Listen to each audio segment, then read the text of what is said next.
Senior నటుడు మంచు మోహన్ బాబు జర్నలిస్టులపై దాడి చేసిన ఘటన తీవ్ర సంచలనంగా మారింది. రెండు తెలుగు రాష్ట్రాల్లో దుమారం రేపింది. ఈ ఘటనలో జర్నలిస్టు ఒకరు తీవ్రంగా గాయపడిన నేపథ్యంలో మోహన్ బాబుపై పోలీసులు హత్యాయత్నం కేసు నమోదు చేశారు. దీంతో ముందస్తు బెయిల్ కోసం మోహన్ బాబు హైకోర్టును ఆశ్రయించారు. మోహన్ బాబు షాక్ ఇస్తూ ఆ ముందస్తు బెయిల్ పిటిషన్ను తెలంగాణ హైకోర్టు కొట్టివేసింది. ఈ మేరకు ఉన్నత న్యాయస్థానం తీర్పు వెలువరించింది. ఇంకో పక్క జర్నలిస్టుపై దాడి అనంతరం విచారణకు రావాల్సి ఉండగా మోహన్ బాబు ఆసుపత్రిలో ఉండడంతో ఆయన విచారణతో పాటు అరెస్ట్ నుంచి ఈ నెల 24వ తేదీ వరకు హైకోర్టు మినహాయింపు ఇచ్చింది.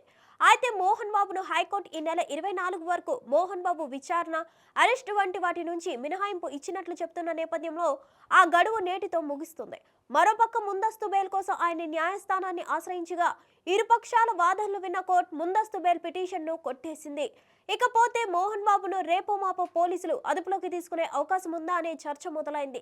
మరోపక్క ఇటీవల దుబాయ్ వెళ్లి వచ్చిన మోహన్ బాబు ప్రస్తుతం తిరుపతిలో ఉన్నట్లు హైకోర్టులో ముందస్తు బెయిల్ విచారణ ఆయన తరపు న్యాయవాది వెల్లడించారని చెప్తున్నారు.